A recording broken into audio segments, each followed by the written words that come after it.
관절 움직임의 단계별 임상 활용도를 살펴보도록 하겠습니다. 먼저 그레이드 1입니다.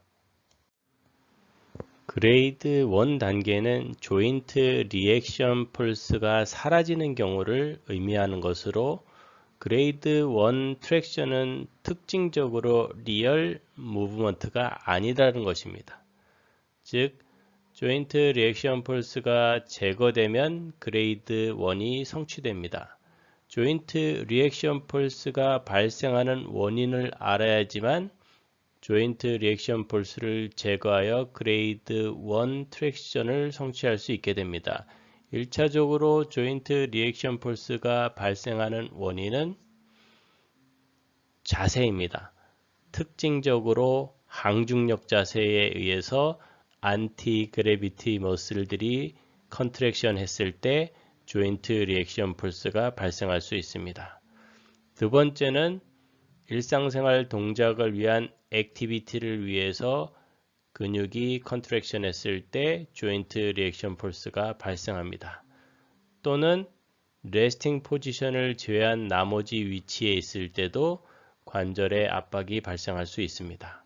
이 세 가지의 경우를 제거해 주면 그레이드 1 트랙션을 달성할 수 있습니다. 안티그래비티 머슬의 활동을 억제하는 방법은 편안한 자세를 만들어 주는 것입니다. 좋은 예가 슈파인 포지션으로 누웠을 경우 안티그래비티 머슬의 활동을 억제할 수 있습니다. 또한 액티비티에 의한 머슬 컨트랙션으로 발생하는 조인트 리액션 폴스는 치료사가 그립을 해줌으로 인해서 제거할 수 있습니다. 또 한 가지 방법은 관절의 위치를 레스팅 포지션에 위치하는 것입니다. 따라서 안티그래비티 머슬의 활동을 억제하고 액티비티를 위해서 수축한 근육의 작용을 억제하고 레스팅 포지션에 유지시킴으로 인해서 그레이드 1 트랙션은 성취할 수 있습니다.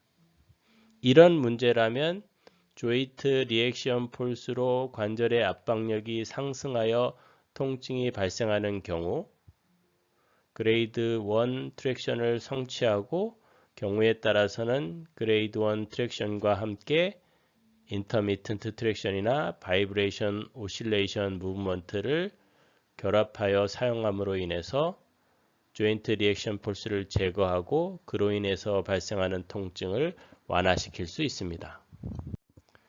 이와 같이 환자의 자세를 바꾸거나 치료사가 그립을 해주거나 레스팅 포지션에 유지시킴으로 그레이드 1 트랙션은 성취할 수 있지만 경우에 따라서 패솔로직하게 증가한 페리아티큘라 소프티슈 톤에 의한 조인트 리액션 폴스는 의도적으로 적용되는 1도 트랙션에 의하지 않고서는 제거될 수 없습니다. 다시 말해서 근의 긴장이나 페리아티큘라 소프티슈의 텐션 증가로 인해서 발생한 관절의 압박력은 의도적으로 1도 트랙션을 만들어주지 않으면 제거되지 않습니다. 이렇게 병리적으로 증가한 톤이 유지된 상태에서 그라이딩 테크닉이 적용될 경우 관절이 압박된 상태에서 관절면이 밀리게 되기 때문에 이때 관절면이 깎여가는 관절면 손상이 발생하는 그라인딩 트라우마를 유발시킬 수 있습니다. 따라서 1도 트랙션은 그라이딩 무브먼트를 촉진하기 위한 방법이기도 합니다. 병리적으로 증가한 관절 주변 조직의 긴장으로 인해서 발생하고 있는 조인트의 컴프레션은 그라이딩 모션을 제한할 수 있기 때문에 인위적으로 의도적으로 관절을 유격시켜 일정 부분 트랙션을 성취한 상태에서 그라이딩이 적용되면 관절의 그라인딩 트라우마 없이 조인트 모빌라이제이션을 수행할 수 있게 됩니다. 따라서 그레이드 1 트랙션은 관절 압박으로 인해서 발생하는 통증을 완화시킬 목적으로 적용하고 또는 그라이딩 테크닉을 적용할 때 관절 컴프레션으로 인해서 발생할 수 있는 그라인딩 트라우마를 예방하기 위해서 적용한다. 이렇게 확인할 수 있습니다.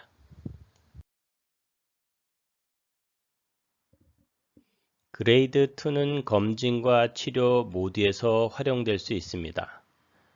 1차적으로 검진 과정에서는 그레이드 2 범위 내에서 트랙션과 그라이딩을 반복 적용하면서 관절의 컨디션을 확인할 수 있습니다. 즉, 다시 말해 트랙션, 그라이딩, 무브먼트를 그레이드 2 범위 내에서 반복하는 과정 중에 관절의 움직임이 증가하였는지 감소하였는지 등에 대한 양적인 평가가 가능합니다. 즉, 관절의 하이포 모빌리티와 하이퍼 모빌리티를 감별할 수 있습니다. 또한 트랙션과 그라이딩 무브먼트를 반복 적용하는 과정 중에 증상이 어떻게 변하는지를 통해 관절의 질적인 평가도 가능합니다. 즉, 그레이드 2 범위 내에서 트랙션과 그라이딩 무브먼트를 적용하며 관절의 양적, 질적 평가가 모두 이루어질 수 있다고 말할 수 있습니다. 그레이드 2를 치료 목적으로 적용하는 첫 번째 예에는 통증을 완화시킬 목적으로 그레이드 2를 적용할 수 있습니다. 이 경우 관절에서 발생하는 통증의 주된 원인이 관절 주변 조직이 긴장해서 장력이 증가하여 통증이 발생하는 경우, 즉 장력 증가가 통증의 원인인 경우는 검사나 치료를 진행하기 굉장히 어려워집니다. 이럴 경우에는 장력의 증가가 없는 범위 내에서 어떠한 테크닉이 적용되어야 합니다. 우리는 이미 그레이드 2를 주변 조직의 긴장이 발생하지 않는 슬랙 존과 주변 조직의 긴장이 경미하게 단계적으로 점진적으로 증가하는 트랜지셔널 존으로 양분했습니다. 따라서 주변 조직, 관절 주변 조직의 긴장이 유발되지 않고 치료 테크닉을 적용할 수 있는 한계의 범위는 슬랙 존 내에서 적용했을 경우 주변 조직의 긴장이 유발되지 않는 것이 특징입니다. 따라서 그레이드 2 슬랙 존 범위 내에서 적용되는 테크닉은 주변 조직의 긴장 없이 통증을 완화시킬 목적으로 적용할 수 있다는 얘기가 됩니다.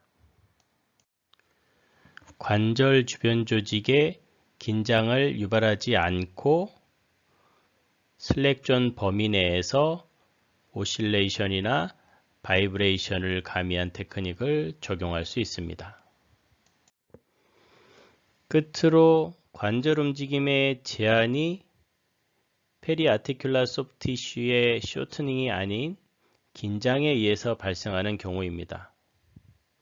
관절 주변 조직이 긴장되어 그것이 원인이 되어 관절 움직임을 제한하고 통증을 유발시킬 경우 그레이드 2 범위 내에서 적용되는 테크닉으로 주변 조직을 이완시켜 관절의 가동성 개선이나 통증을 완화시킬 수 있습니다.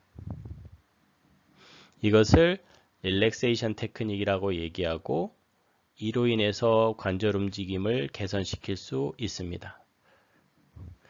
동일하게 이 경우에는 트랜지셔널 존을 포함하는 전체 그레이드 2 범위가 모두 활용됩니다.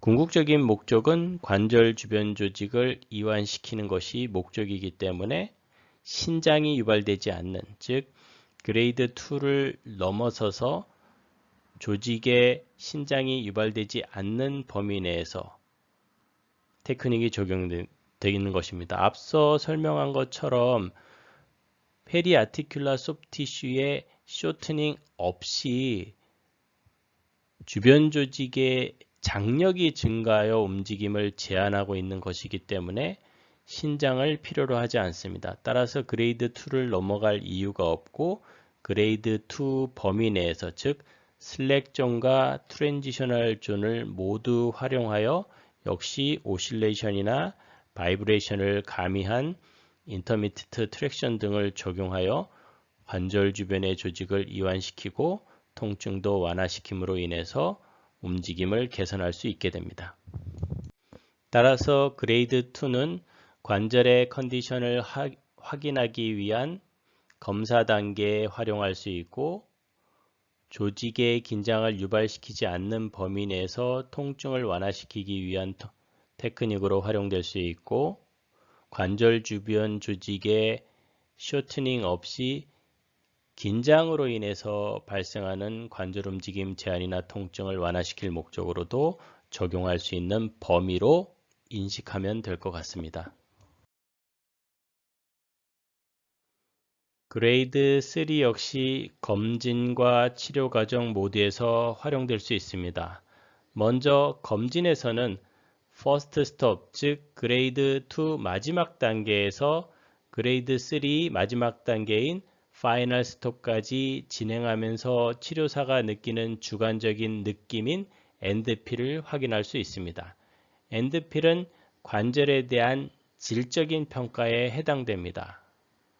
노멀 피지올로직 엔드필에는 소프트, 펌, 하드로 구성되어 있었습니다. 이것을 기반으로 더 소프트해지거나 소프트한 것이 감소하거나 또는 더 펌해지거나 또는 레서 펌해진 것 등으로 패솔로직한 엔드필이 결정되었습니다. 우리가 이미 앞에서 확인한 바와 같이 모빌라이제이션 테크닉은 하이포 모빌리티의 어브노멀 엔드필이 수반되었을 때 적용하게 됩니다. 따라서 엔드필 평가는 치료 테크닉을 적용하기 위한 계획을 세우는 데 있어서 방향성을 제시하는 데 있어서 굉장히 중요한 구성 요소다라고 말할 수 있습니다. 치료적 측면에서 그레이드 3는 스트레칭입니다. 조인트 캡슐이나 리가멘트를 스트레칭할 목적으로 그레이드 3 모빌라이제이션이 적용되게 됩니다. 통상적으로 페리 아티큘라 소프티슈가 짧아지게 되면 조인트 플레이나 관절의 모빌리티가 떨어지게 됩니다. 따라서 짧아진 조직을 대상으로 스트레칭 테크닉을 적용함으로 인해서 조인트 플레이나 관절의 모빌리티를 향상시킬 수 있고 궁극적인 그레이드 3의 목적은 여기에 있다라고 설명할 수 있습니다. 페리 아티큘라 소프티슈를 스트레칭하기 위해서는 반드시 퍼스트 스톱을 넘어서야 합니다. 퍼스트 스톱을 넘어서야지만 조직의 가소성 변화가 일어나게 됩니다. 따라서 조직을 스트레칭할 목적으로 그레이드 3를 적용할 때 치료사는 스트레칭이 시작되는 시점에 해당되는 퍼스트 스톱을 명확하게 인지해야만 치료의 시점을 확인할 수 있습니다. 따라서 스트레치를 목적으로 그레이드 3를 적용하고자 할 때는 저항감이 거의 없는 슬랙 존에서 부드러운 느낌이 제거되는 테이큰 업 슬랙을 지나 조직의 저항감이 경미하게 증가하는 타이트한 영역의 트랜지셔널 존을 넘어서야 되고 급격히 저항이 증가하는 것을 느끼게 되는 퍼스트 스톱 시점에서 오버프레셔를 가해야지만 스트레칭 영역인 그레이드 3에 도달할 수 있습니다. 1년의 이 과정을 진행해야지만 스트레칭을 유발시킬 수 있는 스트레칭 폴스가 가해지게 됩니다. 따라서 스트레칭 폴스는 그레이드 2를 넘어갈 정도로 적용해야 한다는 것입니다. 또 하나 스트레칭을 적용할 때 주의해야 할 가장 중요한 요소 중에 하나는 스트레칭을 유지하는 시간입니다. 시간은 일정 시간 이상을 넘어서야지만 역시 가소성 변화가 일어납니다. 조직의 가소성 변화는 힘의 입장에서 볼 때는 퍼스트 스톱을 넘어서는 힘이어야 하고 시간의 입장에서는 최저 시간이 7초였습니다. 앞에서 한번 강조한 바 있습니다. 7초는 최저 시간입니다. 반드시 7초 이상을 넘어서야지만은 가소성 변화를 유발시킬 수 있습니다. 페리아티큘라 소프트 티슈를 스트레칭할 목적으로 적용되는 테크닉은 그레이드 3 스트레칭 모빌라이제이션 외에 매니플레이션이 있습니다. 매니플레이션 또한 그레이드 2를 넘어서 그레이드 3 단계에 도달하는 테크닉으로 통상적으로 아주 짧은 진폭을 빠른 시간 내에 적용하게 됩니다. 즉, 스러스트 모빌라이제이션을 적용하는 것입니다. 특징적으로 인트라아티큘라 레스트릭션에 의한 제한이 있을 경우 굉장히 효과적인 것으로 알려져 있습니다. 모빌라이제이션이나 매니플레이션 공이 궁극적인 목적은 페리아티큘라 소프트 티슈를 스트레칭하는 것입니다. 또한 치료사에 의해서 수동적으로 적용되는 테크닉이라는 측면에서도 둘은 같은 공통의 특성을 가지고 있습니다. 차이점은 모빌라이제이션은 지속적으로 반복적으로 적용되는 것이고 매니플레이션은 일회성으로 적용되는 것이 가장 큰 차이점입니다. 쇼트닝 또한 적응성 변화입니다. 즉 짧아진 길이에 대해서 조직이 적응을 한 거다라고 얘기할 수 있습니다. 또한 신경계 또한 짧아진 길이를 정상 길이로 인지하고 있는 상태입니다. 짧아지기까지 과정이 단시간에 이루어지지 않은 것처럼 신장을 적용할 때도 변화된 길이를 인지하기 위해서는 일정 기간이 필요하고 일정 기간 동안 지속적으로 반복적으로 길이 변화를 인지시키는 것이 신경계가 가지고 있는 고유 특성에 맞는 치료 방법이다라고 설명할 수 있습니다. 반면 매니플레이션은 제한된 길이를 일회성으로 변화를 주어 인지시키는 것으로 신경계가 변화된 길이를 인지하는 데는 한계가 있습니다. 따라서 매니플레이션의 효과를 극대화하기 위해서는 매니플레이션 적용 후 모빌라이제이션을 병행하여 적용하는 것이 그 효과의 시너지를 가질 수 있는 방법이다라고 설명할 수 있습니다.